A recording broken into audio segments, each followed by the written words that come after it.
तो दोस्तों हर हर नर्मदा मैया। और मैं देख सकते हैं नर्मदा पुल पे हूँ अभी। ये देखिए पूरा नर्मदा नदी है। मैं वहाँ रुका हुआ था, वो देख सकते हैं वहाँ दिख रहा है, वहीं रात रुका हुआ था। और मैं नर्मदा के इस पुल पर आ गया हूँ, ये देखिए। और वो सामने बांध जो दिख रहा है महेश्वर डैम है, महेश्वर डैम।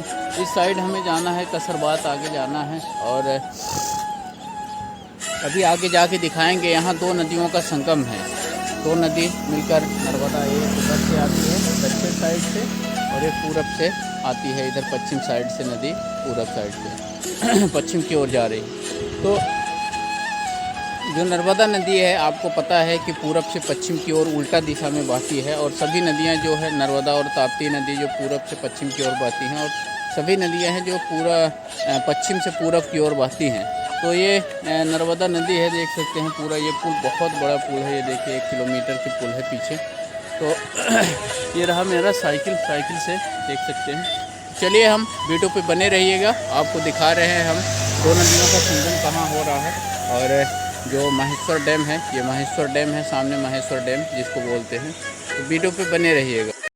नमस्कार मित्रों, आज हम बात करने वाले हैं आपको नर्मदा नदी के इतिहास के बारे में।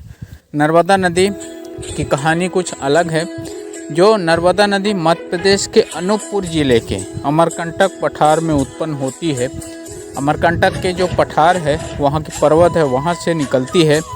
फिर 1312 किलोमीटर यानी 815.2 मील पश्चिम की ओर बहकर यह भारूच, जो भारूच गुजरात में है, से 30 किलोमीटर यानी 18.6 मील पश्चिम में थम्मत की खाड़ी में जाकर बह जाती है, जो अरब सागर की एक खाड़ी है। कुछ सूत्रों में इसे उत्तर भारत और दक्षिण भारत की पारंपरिक विभाजक माना जाता है। माँ नर्मदा की जन्म कहाँ हुआ था, जिसका अर्थ होता है सुख प्रदान करने वाली। माँ नर्मदा की जन्म की कथा क्या है, जिसका अर्थ होता है सुख प्रदान करने वाली। भगवान शिव ने उस कन्या को आशीष दिया, जो कोई तुम्हारा दर्शन करेगा उसका कल्याण होगा। वह मैखल पर्वत पर उत्पन्न हुई थी, इसलिए वह मैखल राज की पुत्री भी कहलाती है। एक अन्य कथा के अनुसार मैखल पर्वत भगवान शिव से दिव्य कन्या नर्मदा प्रकट हुई थी। इसके पीछे की धार्मिक कहानी क्या है? कहते हैं कि नर्मदा नदी का विवाह सोनभद्र से तय हुआ था। इसके पीछे की धार्मिक कहानी क्या है? नर्मदा नदी का विवाह सोनभद्र से तय हुआ था, लेकिन नर्मदा की सहेली जोहिला के कारण दोनों के बीच की दूरियां आ गई, और इससे क्रोधित होकर नर्मदा ने आजीवन कुमारी रहने का फैसला किया और धारा के विपरीत बहने का निर्णय लिया। इसमें कहते हैं कि नर्मदा और जोहिला दोनों सहेली थी, और दोनों के बीच विवाद हुआ। विवाद होने के कारण दोनों विपरीत दिशा में बहने के लिए निर्णय लिए। नर्मदा नदी का हर पत्थर शिवलिंग क्यों होता है? तो पुराणों में बताया गया है कि इस नदी के पत्थरों में शिवलिंग स्वयं प्राण प्रतिष्ठा रखते हैं, यानी उनमें भगवान शिव का अंश माना जाता है। कहते हैं कि इसे नियमित रूप से स्नान कराने और पूजन करने के घर के सभी पाप दोष दूर हो जाते हैं। इतना ही नहीं, इससे ग्रह बाधाएं भी दूर हो जाती हैं। नर्मदा नदी का असली नाम, इसके अलावा नर्मदा नदी एक पवित्र नदी भी है, जिसका हिंदू धर्म ग्रंथों में प्रमुखता इसका उल्लेख मिलता है। इसका प्राचीन नाम रेवा था। कहते हैं गंगा में स्नान करने से जो पुण्य प्राप्त होता है, वह नर्मदा नदी के दर्शन मात्र से ही मिल जाता है।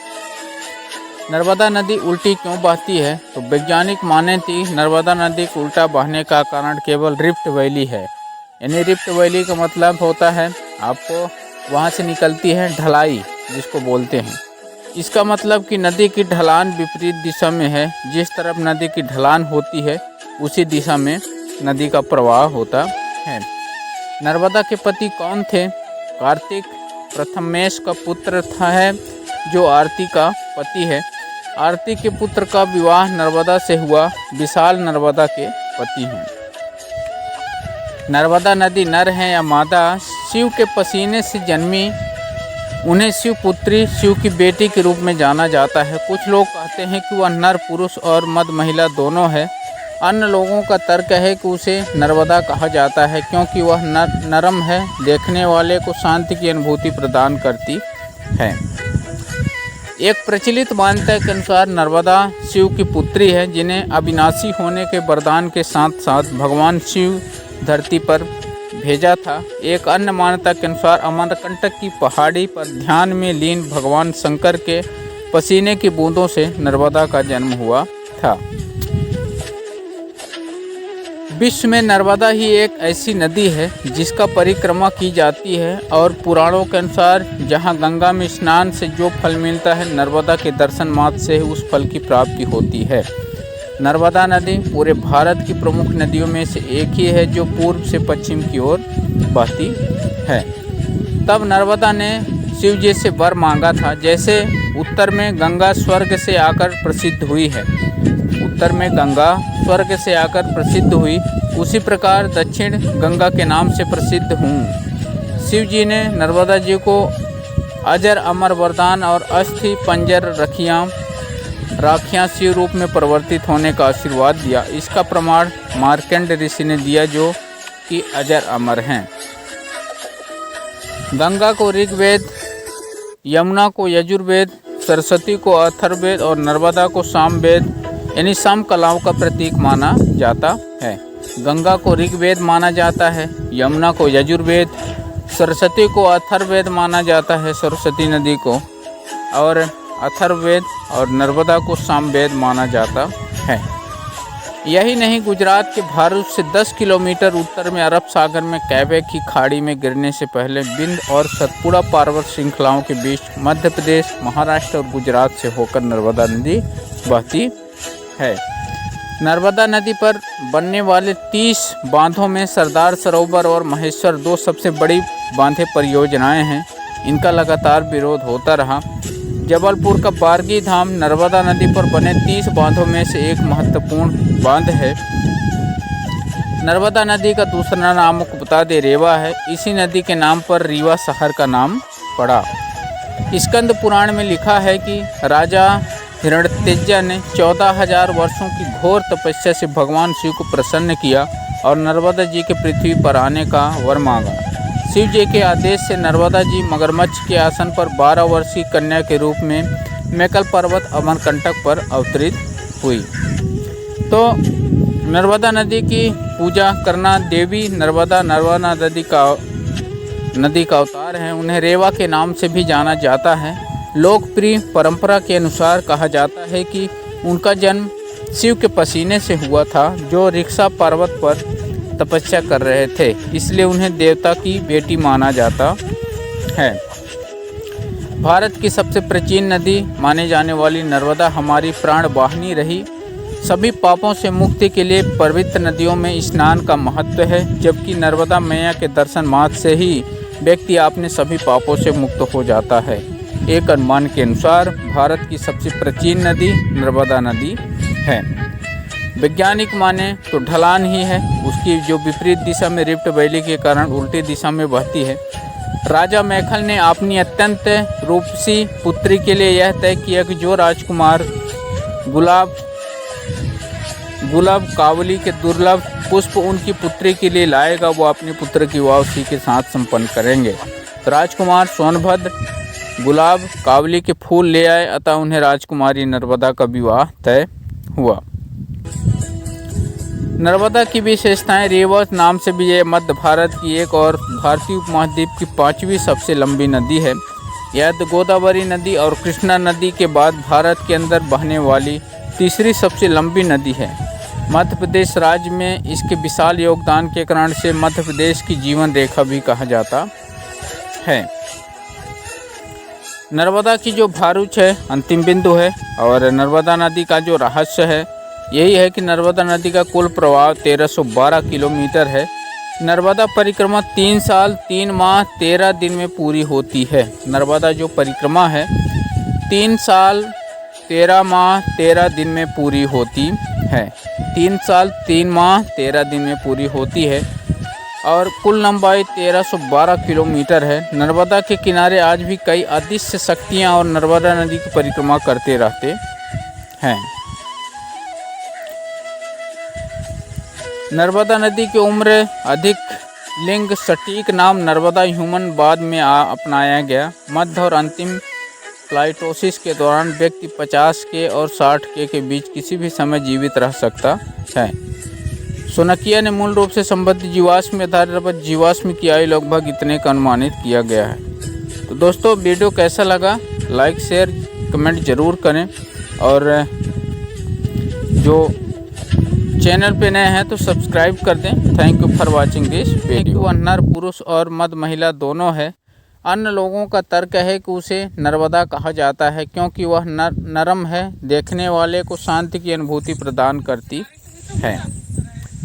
एक प्रचलित मान्यता के अनुसार नर्मदा शिव की पुत्री है, जिन्हें अविनाशी होने के वरदान के साथ साथ भगवान शिव धरती पर भेजा था। एक अन्य मान्यता के अनुसार अमरकंटक की पहाड़ी पर ध्यान में लीन भगवान शंकर के पसीने की बूंदों से नर्मदा का जन्म हुआ था। विश्व में नर्मदा ही एक ऐसी नदी है जिसका परिक्रमा की जाती है, और पुराणों के अनुसार जहां गंगा में स्नान से जो फल मिलता है, नर्मदा के दर्शन मात्र से उस फल की प्राप्ति होती है। नर्मदा नदी पूरे भारत की प्रमुख नदियों में से एक ही है जो पूर्व से पश्चिम की ओर बहती है। तब नर्मदा ने शिव जी से वर मांगा था। जैसे उत्तर में गंगा स्वर्ग से आकर प्रसिद्ध हुई है, उत्तर में गंगा स्वर्ग से आकर प्रसिद्ध हुई, उसी प्रकार दक्षिण गंगा के नाम से प्रसिद्ध हूँ। शिव जी ने नर्मदा जी को अजर अमर वरदान और अस्थि पंजर राखियाँ शिव रूप में परिवर्तित होने का आशीर्वाद दिया। इसका प्रमाण मार्कंड ऋषि ने दिया, जो कि अजर अमर हैं। गंगा को ऋग्वेद, यमुना को यजुर्वेद, सरस्वती को अथर्ववेद और नर्मदा को सामवेद यानी सम कलाओं का प्रतीक माना जाता है। गंगा को ऋग्वेद माना जाता है, यमुना को यजुर्वेद, सरस्वती को अथर्ववेद माना जाता है, सरस्वती नदी को, और अथर्ववेद, और नर्मदा को सामवेद माना जाता है। यही नहीं, गुजरात के भारत से 10 किलोमीटर उत्तर में अरब सागर में कैवे की खाड़ी में गिरने से पहले बिंद और सतपुड़ा पर्वत श्रृंखलाओं के बीच मध्य प्रदेश, महाराष्ट्र और गुजरात से होकर नर्मदा नदी बहती है। नर्मदा नदी पर बनने वाले 30 बांधों में सरदार सरोवर और महेश्वर दो सबसे बड़ी बांधे परियोजनाएं हैं। इनका लगातार विरोध होता रहा। जबलपुर का बारगी धाम नर्मदा नदी पर बने 30 बांधों में से एक महत्वपूर्ण बांध है। नर्मदा नदी का दूसरा नाम आपको बता दे रेवा है। इसी नदी के नाम पर रीवा शहर का नाम पड़ा। स्कंद पुराण में लिखा है कि राजा हिरण्यतेजा ने 14,000 वर्षों की घोर तपस्या से भगवान शिव को प्रसन्न किया और नर्मदा जी के पृथ्वी पर आने का वर मांगा।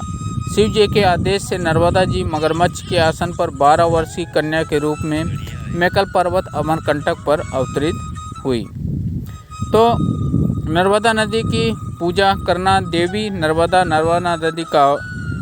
नदी का अवतार है। उन्हें रेवा के नाम से भी जाना जाता है। लोकप्रिय परंपरा के अनुसार कहा जाता है कि उनका जन्म शिव के पसीने से हुआ था, जो रिक्शा पर्वत पर तपस्या कर रहे थे, इसलिए उन्हें देवता की बेटी माना जाता है।